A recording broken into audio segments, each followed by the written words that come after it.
Hello once again, ladies and gentlemen, and welcome back. We're taking a look at question number 2 on the 2005 Euclid competition. So question 2A, if y is equal to 2x plus 3 and 4y plus 5 equals 5x plus 6, what is the value of x? Okay. So here we have two equations and two unknowns. Our unknowns are x and our y. So in theory, if we have a number of equations that we do unknowns, we should be able to solve and figure out what x is. We just want x, we don't want y. So let's write down these two equations here.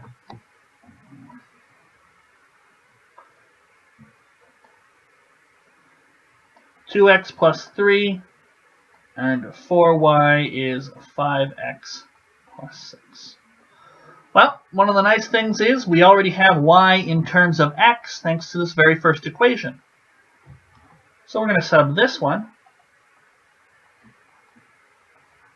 into our second one. So we'll have 4 times 2x plus 3 is the same as 5x plus 6. Now we have a single equation in x. We should be able to expand and simplify and get x exactly. Bring all the x's over to one side, so 8x minus 5x is 3x. And then bring all our constants, our numbers, over to the other side. 6 minus 12, negative 6. Divide both sides by 3. We get x is negative 2. So we put x is negative 2, or x equals negative 2, into the space provided in the answer booklet, and that takes care of A for us. Okay. If we wanted to, we could, of course, plug in this x value into both equations and make sure we get the same y value. So just mentally, that gives us y equals negative 1 on top, and negative 10 plus 6, that's negative 4, divided by 4, negative 1. In the second equation, so this all works out. X is negative 2, and although they didn't ask for it, y is negative 1. Alright. B. If A, B, and C are numbers that satisfy these equations here, negative 3b plus 7c equals negative 10, b minus 2c equals 3, a plus 2b minus 5c is equal to 13, what is the value of A? Okay.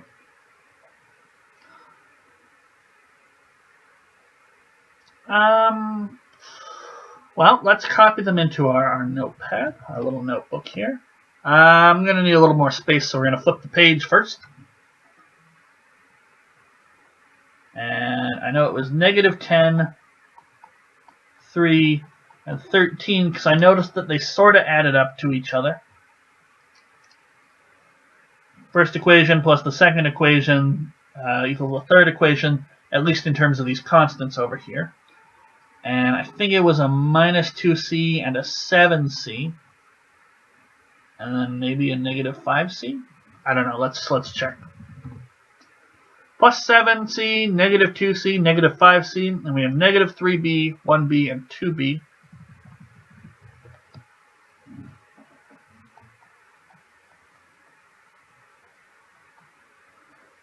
And I think it was just A, right? Yep, just A all by himself. Give it another once over. Looks like we've got the right equations. Okay.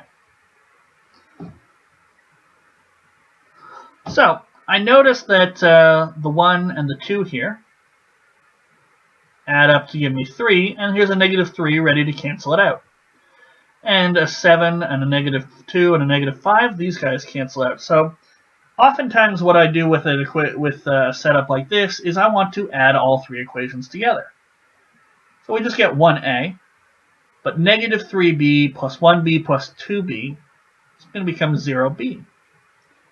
And 7 minus 2 minus 5 is going to be 0c, and we get a all by itself.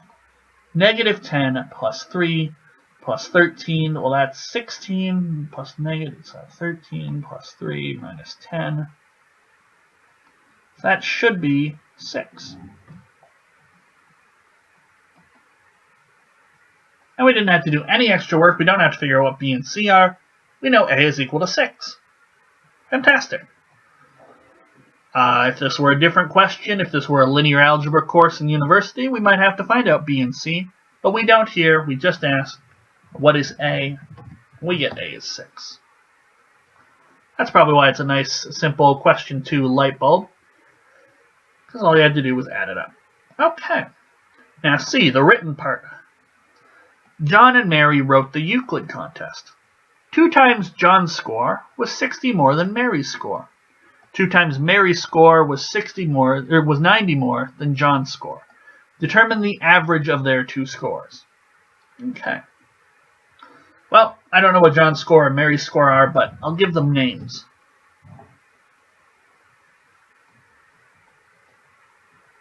So let J be John's score.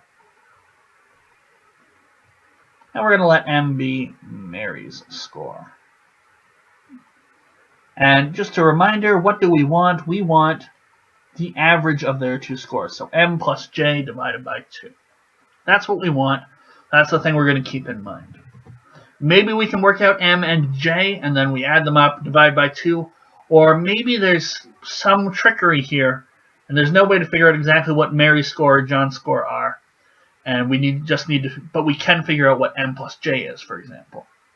That happens. I don't suspect it'll happen here because this is question number 2. And looking at it looks like we just have 2 equations and 2 unknowns. So we should be able to get M and J by themselves. But if this were a later question, if this were maybe question 5A, I would expect that maybe we can't get M or J, but we can get M plus J through some means. Okay? Just little things to keep in mind. It's always a good idea to keep in mind the difficulty of the question and match your approach to the difficulty. Question 1, 2, and 3, these should be the easy questions. Okay, so 2 times John's score was 60 more than Mary's score. So we know that 2 times John's score is 60 more than Mary's score. I think the next one was 2 times Mary's score is 90 more than John's score. And here we have 2 equations in two unknowns. 2 times Mary's score was 90 more than John's score. Okay. So, well, I'm going to label these guys as 1 and 2, and I'm going to rearrange 1 to get Mary's score in terms of John's score. So I'll just subtract 60 from both sides. Mary's score is 2 times John's score minus 60. And I'm going to sub this into 2. So 2 times Mary's score, which is 2J minus 60, is 90 plus J. All right. And, I just realized there is a really quick way to get M plus J and not work out what M and J are.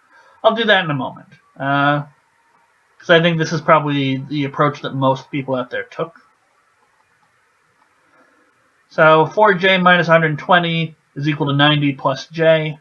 Subtract J on both sides and add 120 on both sides.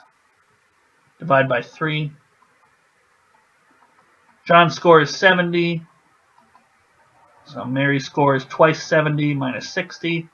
That's 140 minus 60. That's 80. And the average of their 2 scores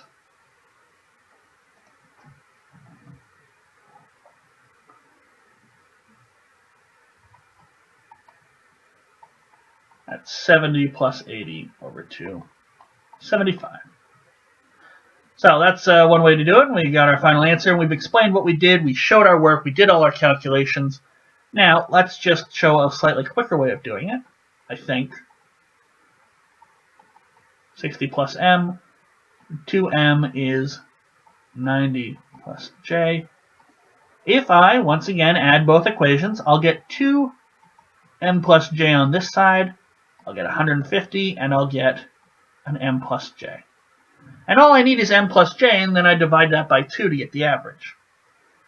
Well, I've got 2 M plus J's and M plus J. I can subtract both sides by M plus J. And I get 150.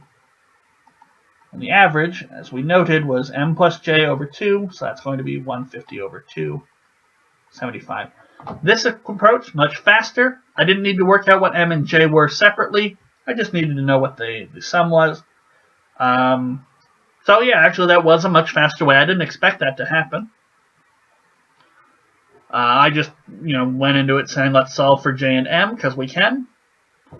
And neither method was particularly faster. If I had to, this one has less lines, so it'd be the simpler proof to write up. But I'd say calculation-wise, they both took about the same. Really quick to rearrange that. That's not that difficult. Substituting in, expanding, not that hard to get the 70. Once you get the 70, the 80. I guess the first method was a little slower, but it's question 2. Neither method was a giant time waster. And yeah, so that's 2C on the 2005 Euclid contest. And in the very next video, we're going to take a look at question number 3, which only has 2 parts. But we'll tackle that in the next video. So, thank you guys for watching, and I hope you guys continue to watch more of the 2005 Euclid. Feel free to subscribe to be kept up to date, and if you want to, throw a like on the video. Okay? So I'll see you for question number 3 next time.